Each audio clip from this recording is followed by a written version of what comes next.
ایک حدیث میرا دل کرتا ہے آپ کو یاد ہو جائے، مستدرک للحاکم میں حدیث ہے۔ حضرت انس بن مالک رضی اللہ تعالیٰ عنہ فرماتے ہیں ایک بھائی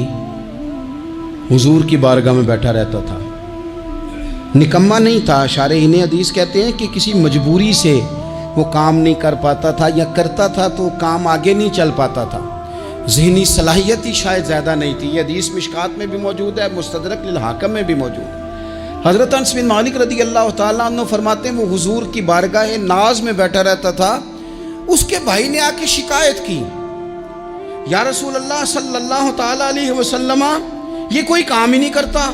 کوئی محنت نہیں کرتا، کوئی جدوجہد نہیں کرتا، آگے نہیں بڑھتا،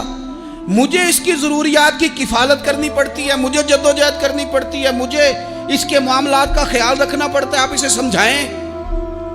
تو حضور نے بہت سارے لوگوں کو سمجھایا جو کام نہیں کرتے تھے۔ ہمیں سیاستہ میں وہ حدیث بھی ملتی ہے جس بندے کو نبی پاک صلی اللہ علیہ وسلم نے کہا تھا کہ تیرے پاس جو بھی گھر میں ہے لا، تو وہ پیالہ اور کمبل لائے تھے، حضور نے بیچ کے کہا تھا جا کلاڑا خرید کے لا اور لکڑیاں کاٹ کے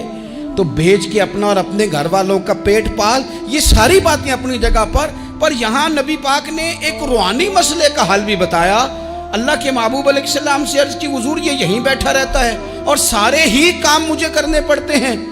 تو حضور نے نظر مبارک اٹھا کے بھائی کی جانب دیکھا جو بھائی کا شکوہ کر رہا تھا، تو کریم محبوب فرمانے لگے ہو سکتا ہے یہ جملے میرے محبوب کے، ان کو کہیں لکھنا، ان کی مٹھاس دیکھو، ان کا حسن دیکھو، اور بھائیوں کی محبت کے بیچ جو رسول پاک پیوند لگا رہے ہیں اور جوڑ رہے ہیں، اور جس انداز میں بھائی کو بھائی سے ملا رہے ہیں، اس لہجے کے حسن کی مٹھاس کو بھی ذرا چکھ کے دیکھو۔ حضور فرمانے لگے ہو سکتا ہے رب تمہیں جو رزق دے رہا ہے وہ اسی بھائی کی وجہ سے دے رہا ہے۔ بھائی بھائیاں دے ویری ہوندے تے بھائی ہی بھائیاں دیاں باواں، او بھائی ہو سکتا ہے اس کی وجہ سے تجھے مل رہا ہو، اس کی وجہ سے۔ وہ دروازے نہ بند کریں جن دروازوں کی برکت سے روزی آتی ہے، کبھی بھی وہ کام نہ کریں جن کاموں کی اگر آپ کو کل تک برکت تھی، کل تک کام ٹھیک چل رہا تھا، کل تک نظام بہتر تھا، اور آج آپ کو محسوس ہوتا ہے کہ کہیں کمزوری آ گئی ہے، کہیں حالات اس طرح کے نہیں رہے، تو پھر آپ غور کریں کہیں ایسا تو نہیں